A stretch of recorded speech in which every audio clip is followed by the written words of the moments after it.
Welcome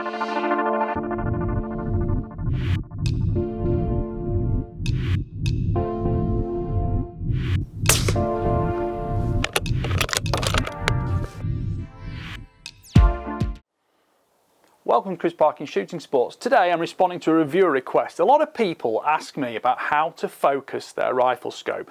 We're not necessarily talking about the front focus, the parallax or the adjustable objective. We're actually talking about focusing the ocular lens. Now, a little bit of biology here. In your eyeball there is a soft squishy lens. Now the ciliary muscles which surround that lens squash it and release it and squash it and release it to focus close and long way away. So when you're looking at infinity in the distance, those muscles are all relaxed, the lens springs back, and that is your infinite focal distance. This is presuming perfect eyesight, of course.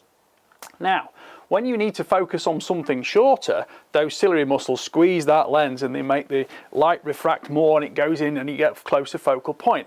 As you get older and that soft jelly-like lens gets harder, it's harder for those ciliary muscles to compress that, and that's when you start needing reading glasses because you can't focus quite as short. But I'm sort of digressing there. So, when you look through your rifle scope, you've got a reticle inside it and you're looking through this lens at the back here. And if that lens isn't focusing the reticle correctly, your ciliary muscles are compensating for it.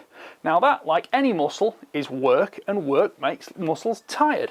So when you get a rifle scope, and this is regardless of the type of rifle scope, generally there are two types. You've got a fast focus eyepiece at the back here, or you've got the older slower focus design which has the whole ocular body turn with a lock ring.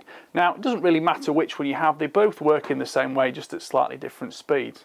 So essentially the way to focus the ocular lens on your scope to suit your eye, you know this has adjustable diopter which is a focal term, the way to do it is this.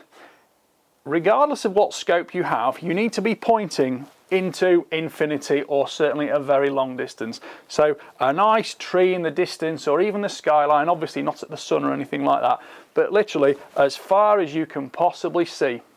Now this can and is easily done before you go to the rifle club or the range or anything like that, because it's just a factor that you want to do it when you're relaxed and all set up easily.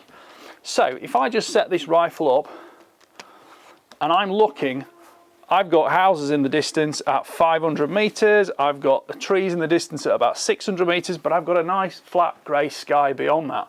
And if I set my rifle scope with the parallax on infinity, and I can put whatever magnification I want, but if it's a first focal plane it makes sense to wind it up to maximum magnification, because that way the reticle is as large as it's going to be. And then you look at infinity, because when you look at infinity your ciliary muscles relax, the lens relaxes and everything is relaxed. You then look through your rifle scope. Is that reticle instantly in focus or not? Now here is the thing, do not stare through your rifle scope and adjust it like this, because if you stare through your rifle scope and adjust it like that, your eye is automatically compensating for that different focal setup. And what you're trying to get is not that happening. You want your eye to be instantly on it when it's relaxed. So you're looking at target or sky, whatever in the distance, look through your rifle scope, it's not quite right. Make a little tweak, look back at infinity in the distance, look through again, bit better. Look out into infinity again, let your eyes relax, give it a little tweak, look through again. Ah, yeah, that's about right now, just a tiny little squeeze more, and that's perfect. So now, the instant I look through my scope, regardless of image focus, that reticle is absolutely smack crisp, perfectly in focus. And theoretically, a little bit depends on the quality of your optic, but regardless of your magnification setting, you will now have that perfect reticle picture set up. And you know, someday in years to come you might find you need to change this, but on a day-to-day basis that is not what you're chasing for focus. What you will then chase for focus is parallax or image focus. Now that is a different video entirely, but if you would like to see that video, please like, subscribe, comment and click the notification bell, and you can keep track of my regular uploads, because I'd like to help you out if you have small questions like this that I can demonstrate the easiest way to do it.